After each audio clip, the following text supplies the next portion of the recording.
today we're going to be talking about the top 5 myths associated with the Great War, with World War One. Hey guys, so welcome to a slightly different type of video today. We're not out and about on the battlefield, we are right here in the office. This is where I normally film videos for my other YouTube channel. If you're interested in checking that out, it's Rob Sambles. It's a channel all about cameras and photography, so check that out if you would like to. But today we're going to talk about the top 5 myths associated with the First World War. Whenever I'm getting into kind of my World War One history and reviewing things, you always see certain comments that people make on videos or certain perceptions that people seem to have, and sometimes not all of them are entirely true. And so I've picked out 5 of what I think are kind of 5 of the big ones, and I'm going to share those with you today. Before I get into it, do me a favour, hit the like button on the video. It really helps me out on this channel and I really appreciate it. Think about subscribing if you haven't already. You can follow some of my other social media channels as well. I'm going to put them all on the screen right here because I'm on pretty much everything social media now, and I've got different types of videos, full ones, short videos, reels, stuff like that.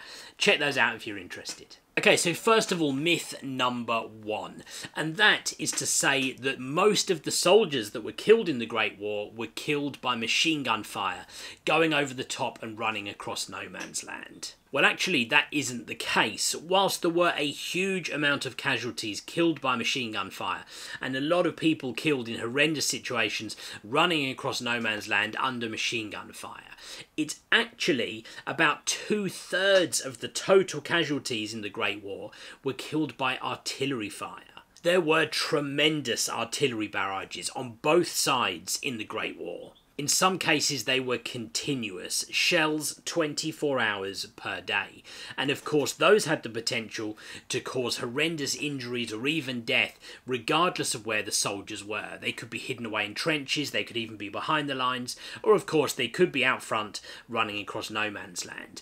But about 2/3 of the total casualties in the Great War were actually killed by artillery shells, and the majority were not killed by machine gun fire. So there you go, moving into myth number 2. And that is that the British Army just continuously used the same tactic over and over again. And everyone looked at it thinking, why are we trying the same thing again and again?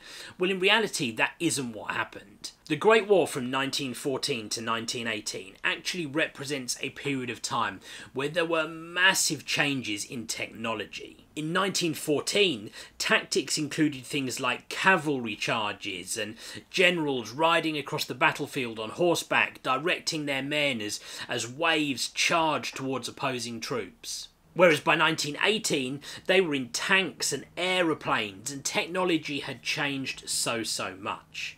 Things such as tank warfare that we saw in the second half of the Great War just weren't around in 1914, and so tactics did change quite a lot. Even the simple tactic of going over the top of a trench and charging across no man's land, that changed as well. We adapted to things like creeping barrages with artillery moving in front of troops, and the techniques around that got better through the course of the war. So actually it's not really the case at all that we just used the same tactic over and over again and then wondered why we got the same results. The tactics were changing all the time.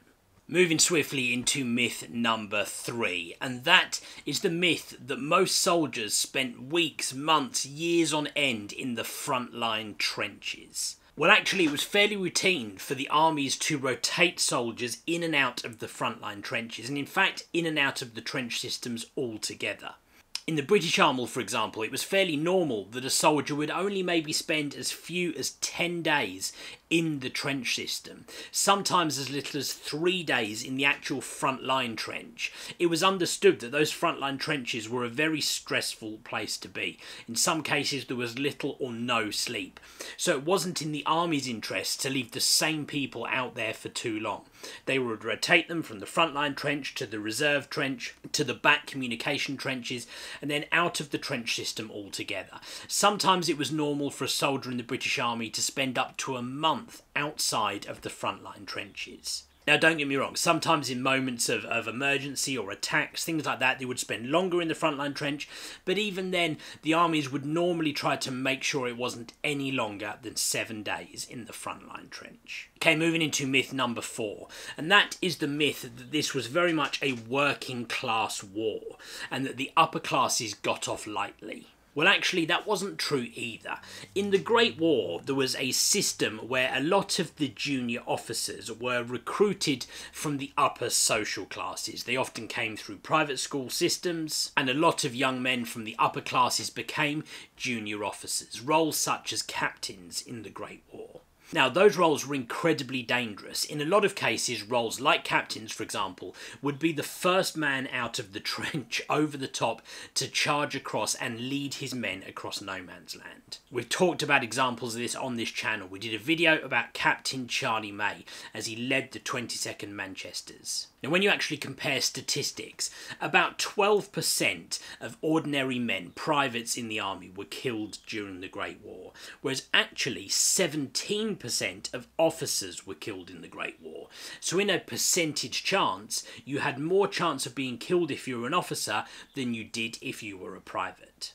I mentioned private school systems. Well, actually, Eton had 1,000 casualties of ex-students from their school. That's 20% of the total number of ex-Eton students who served in the Great War. And lastly, moving into myth number 5, and this kind of relates slightly to myth number 4, and that is this perception, the phrase that you hear all the time of lions led by donkeys, and that the generals were sat safely in the back sipping tea, sending line after line of troops to their deaths. Well, actually, generals in the Great War were much more involved in some of the frontline operations than probably a general would be in modern day warfare now.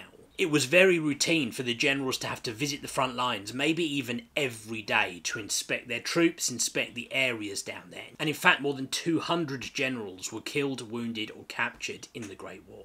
It was not a case of them sitting safely at the back, avoiding all the danger and letting all the privates and the junior officers do the dirty work. Generals were visiting the front line and putting themselves in danger all the time.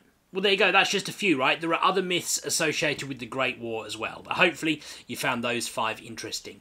Do me a favour, let me know in the comments other things that you think, or maybe comments or suggestions on things that you might think are myths related to the Great War, or perhaps you disagree with me. That is totally fine as well. Let me know in the comments below. Do me a favour and like this video. It helps me out loads and loads on the channel. Do think about subscribing if you haven't already. In the meantime, guys, thanks for watching. I'll see you on the next video.